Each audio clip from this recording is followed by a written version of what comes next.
Hai ashama harka fuunee kabajamtoota hordoftoota maatiiwwan chaanaalii kiyya nagaa waaqayyoo bakkuma isin jirtanitti isiniif haa baay'atu. Akkam jirtu nagaa keessanii? Ani baay'ee nagaa kooti, waaqayyo gooftaaf galanni haa ta'u. Har'as viidiyoo haaraadhaan walitti deebinee jira jechuudha. Viidiyoon kiyya har'aa immoo shaampoo rifeensa keenyaaf gaarii ta'e tokko akkasuma kan ofii kiyyaatti fayyadamu isiniif qooduuf hin dhufe jechuudha. Asirratti tokkoffaa shaampoon kuni vitaamin C ni jira jechuudha. Shaampoon kuni vitaamin C dha jechuudha. Shaampoo hedduu tokko gaarii akkasuma hedduu tokko bareedaadha jechuudha. Guddaadha, jarkaanidhaan bite jechuudha.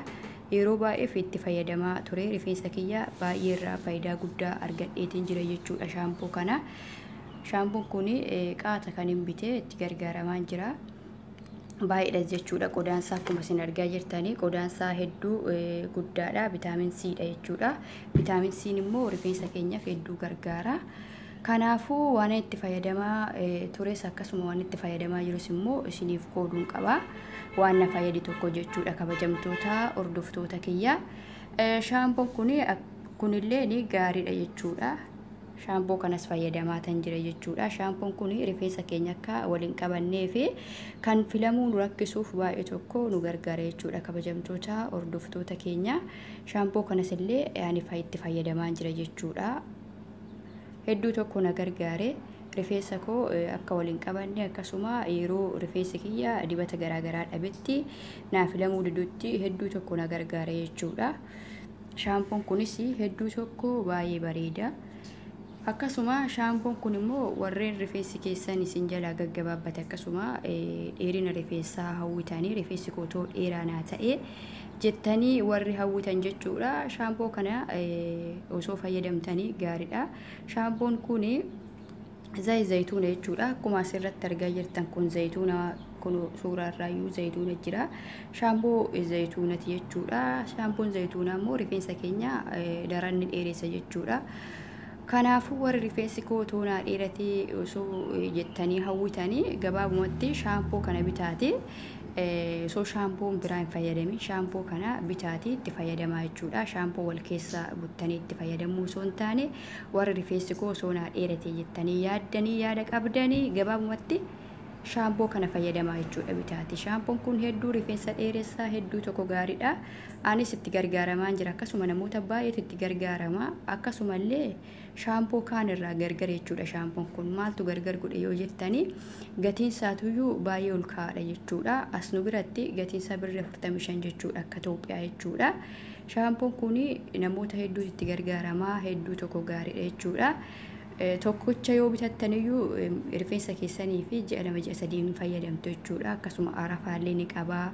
Hedduu tokko gaariidha shaampoon kun jechuudha. Anis reefu bitee duraanis gosuma kanaa biteen fixee ammas nan dabaladhe jechuudha. Baay'ee tokko na gargaare rifeensa kiyya akkasuma darannaa dheeressa jechuudha. Ana akka kiyyatti namni rifeensa gabaabaa uumamaan malee namni rifeensa dheeraa hin hawwa. Haa ta'u malee rifeensa keenya qaqayyaruu osoo hin taane warri rifeensa keessan gabaabaa ta'ee akkasiniif dheeratu hawwitanii shaampoo kana fayyadamaa jechuudha. Shaampoo kana fayyadamtanii yeroo shaampoo kanaan dhiqattanii jettanii rifeensa keessan dibata gahaa yoo dibdanii yeroo gabaabaa keessatti isiniif dheerata rifeensi keessan jedheen abdadha jechuudha. Kanaafuu anis illee kun itti fayyadamaa jira. Gaariidha waan ta'eef itti fayyadama. Akkasuma irra deebi'aan immoo warri isiniif filamuu diduu baay'ee rifeensi keessan isin cinquu kana fayyadamaa jechuudha shaampoo kana jechuudha. Kunillee vitaamin C dha. Shaampoon vitaamin C hedduu filatamaadha. Hedduu tokko gaariidha jechuudha. Kanaafuu shaampoo kana sadan an ofii kiyyaafis itti fayyadamaa jira. Baay'ee tokko faayidaa guddaa irraa argadhee baay'ee tokko na gargaare jechuudha. Wanta na fayyadee fi wanta faayidaa irraa argadhe tokko immoo isiniif hin qooda jechuudha kabajamtoota hordoftoota kiyya. Wanta kamiyyuu wanta na fayyade tokko isiniif hin qooda jechuudha. Kanaafuu wanta fakkeenyaaf itti fayyadamne tokko wanta faayidaa isaa hin argine tokko ani viidiyoo waraabu jechuudha. Wanti faayidaa isaa argadhe akkasuma dibata rifeensas yeroo isinii qopheessutti wanta ofii kiyyaatti fayyadamee faayidaa irraa argadhe qofaadha kan viidiyoo hojjedhu jechuudha kabajamtoota hordoftoota kiyya.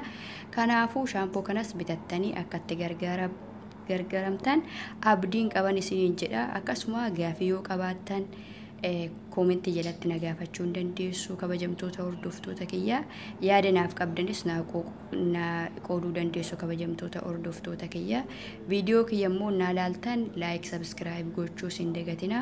Warreen amma kanaan dura na jajjabeessan waliin turtan guddaa isaa galatoomaa, galanni keessan guddaadha.